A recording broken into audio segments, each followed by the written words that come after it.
चुनौती में तो अपने आप कोई ना, मैं ये बता दूं, मैं ही चुनौती हूँ, सबसे बड़ी चुनौती मैं ही देता हूँ। मुझे 4 बार के सांसद है, किसी कोई जो उनके सांसद जी के कर्म हैं, या कोई राष्ट्रवाद का मामला नहीं है, राष्ट्रवाद पर डिस्कशन नहीं करना चाहता।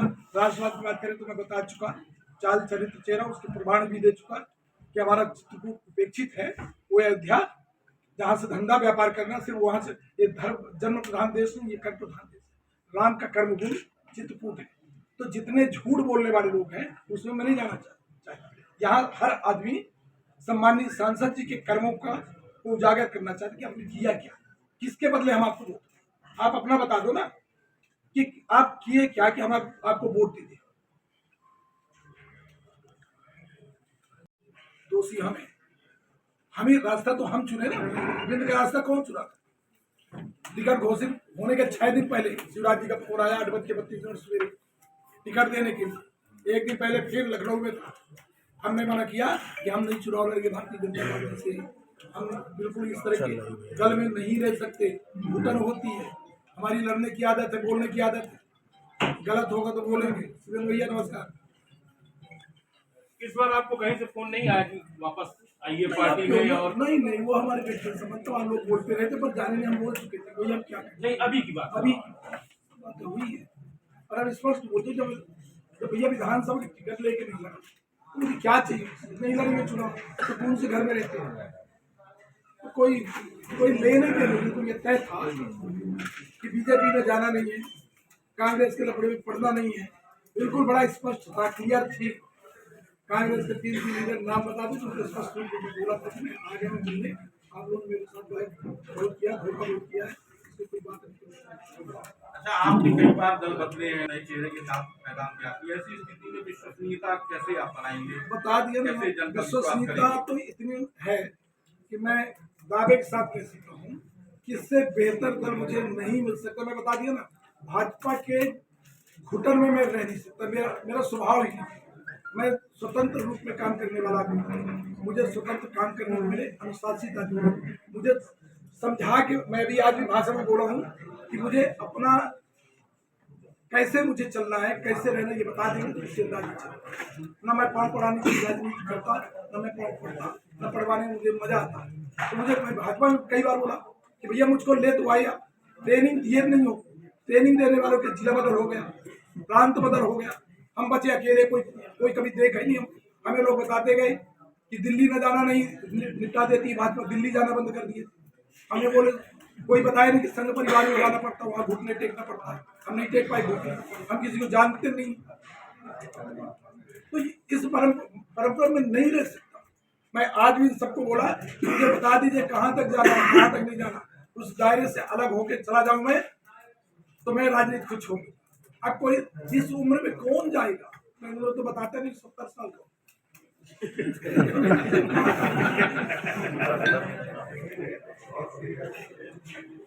अभी आप यहाँ बचा हुआ है, उसमें तोड़फोड़ बहुत हुई है, क्या स्पीकर ये मानते हैं कि बचा हुआ है? बीएसपी संगठन के लोग भी बैठे हैं और आप तो प्रत्याशी ही है, बहुत तोड़फोड़ के बाद बीएसपी का वोट बैंक कितना बचा है? मैं लड़ रहा हूँ तो इतना मैं जानता हूँ कि आदमी टूटा करता है, आदमी के साथ। देखिए, बीजेपी का जो सिद्धांत था, जो आदर्श था, बीजेपी की जो नीतियां थी, वो नीतियां सिद्धांत सब कुछ खत्म हो चुका है। अटल जी का चेहरा वो चेहरा था जो एक सीट के दम पर प्रधानमंत्री पद को छोड़ दिए थे, और भारतीय जनता पार्टी का जो चाल चरित्र चेहरा वो है कि एक प्रकोष्ठ खुला हुआ है कि पकड़ के ले आओ, ज्वाइन कराओ, जिसकी गिनती ज्यादा होगी उसको पुरस्कार मिल जाएगा। तो जिसको पाया जाता है उसको पकड़ के ले आया जाता है, उसको पकड़ के बता दिया जाता है इतने लोगों की भर्ती हो चुकी है। वो चाल चरित्र चेहरा जो सिद्धांत उनके थे वो खत्म हो गए हैं। तो ऐसे दौरान में जो जाता है वो अकेले जाता है, उसको लेके नहीं जा सकता। नहीं तो बीएसपी का वोट बैंक कितना बचा हुआ है अब 17 लोकसभा क्षेत्र में, ये क्या बचा है?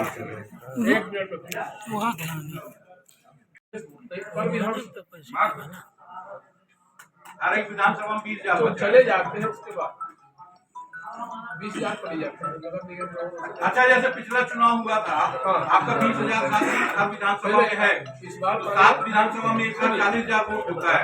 आपके अक्षराज कुशवाहा जी पार्टी बीएसपी के नेता थे, अभी उनको मिले 9,000 वोट मिले।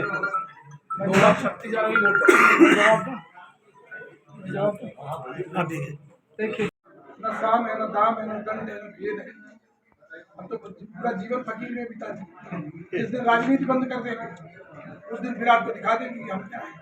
और राजनीति कर रहे हैं तो बने है ही फकीर। सच में वही हाल। तो फिर बता इनकम के बारे में तो मीडिया को खोज करना चाहिए। मीडिया वाले ही चुप बैठे हैं। खोज के ला दे, हमारा भी कहीं खोज के ला दे कि हम कहाँ गड़बड़ है। हमारी भी अपनी धंधा व्यापार कहीं होगी तो बाहर होगी, हमारी भी अपनी प्रॉपर्टी वॉपर्टी होगी तो कहीं बेचे पानी फिर कुछ करेंगे। तो भैया मेरा एक निवेदन है कि आज तक लोग सवाल क्यों नहीं करते, क्यों तक मैं किसी को आरोप नहीं लगाता मुझे मीडिया वाले, इस विषय पे खोजना चाहिए। कितनी प्रॉपर्टी आई कहाँ से, क्या कर रहे हो आप, इनके ऊपर ईडी उडी के छापा क्यों नहीं पड़ सकता। आज कभी जब होगा तो पड़ जाएगा, कोई बड़ी बात नहीं। वोट बैंक से जुड़ा हुआ एक सवाल। वो भी इतने ट्रेंड लोग हैं। मैं आपको फिर दावे के साथ बताता हूँ कि हम लोग इतने बार ये आंकड़ा निकाल के देख चुके हैं कि जहां इसका मतदाता 137 यदि है तो कसम खाता हूँ 137 का 1.5 गुना बढ़ाता है। हर गांव की रिपोर्ट हमारे पास है। आप लोग यहाँ बैठे क्या कहाँ कब हो जाता होगा मैं नहीं जानता, पर हम अपने क्षेत्र में जो देखे हैं बिल्कुल फिक्स जैसे है कहीं होगी तो बड़ी ताकत के साथ काम बता दिया ना। समय पर टूटा होगा वो फिर बैक होगा। हम तो बिल्कुल इसी तरह लड़ते नहीं हैं। हमारे पास सच में नहीं है, ना अस्त्र है, ना शस्त्र है, न साम है, न दाम है, न दंड है, न भेद है। हम तो पूरा जीवन फकीर में बिता दिए। जिस दिन राजनीति बंद कर देंगे उस दिन फिर आपको दिखा देंगे कि हम क्या है। अगर राजनीति कर रहे हैं तो बने है ही फकीर। फिर मैं बोलता हूँ कि कोई ऐसा काम बताओ जिसको लोग याद करें। जातिवाद भी बेहतर ढंग से नहीं चला पाए कि जातिवाद भी बेहतर ढंग से चला लेते। जो भी पटेल समाज के प्रमुख लोग हैं वो बेचारे किनारे काट के बैठ गए। उनकी हिम्मत के बाहर हो चुका है। सिर्फ घर बात सिर्फ पुत्रवाद चलेगा कि आपका भी बेटा उपाध्यक्ष बन चुका। हमारा बेटा जब चुनाव लड़ा जनपद का, हमारे जनपद बेटे के जनपद क्षेत्र को जाके पता लगा ले। एक आदमी को यदि फोन किया बेटा जब लड़ने लगा तो बोला था कि तुम अपनी ताकत से लड़ो। वो क्षेत्र जहाँ तुम लड़ने जा रहे हो पटेल और कुशवाहा का इलाका है। मैं एक आदमी को फोन नहीं करूंगा।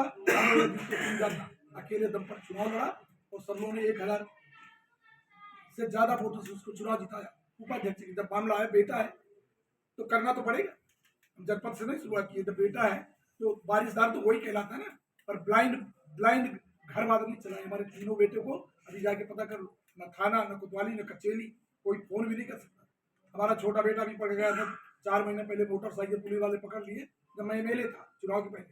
हमारा बेटा ने बताया कि मैं नारायण त्रिपाठी का बेटा हूँ। गाड़ी छोड़ के आ गया, मेरी गाड़ी पुलिस वाले पकड़ लेंगे, बिलवा लेता वो गाड़ी दूसरा कोई लेके आया। तो न घरवाद चलाए, न परिवारवाद चलाए, न धंधावाद चलाए। धंधा व्यापार का कारोबार ही नहीं कि मध्य प्रदेश की धरती में 1 रुपए का कारोबार नहीं है, नहीं जीएसटी या किसी मामले में आज तक जेल के अंदर बैठे, इसलिए बचे हुए हैं। सबसे लड़ाई लड़ के आए हैं, संघर्ष जितना किए जीवन, इसी मजा भी आता है। सत्ता पावर नहीं चाहिए, यही लड़ाई लड़ने का जी।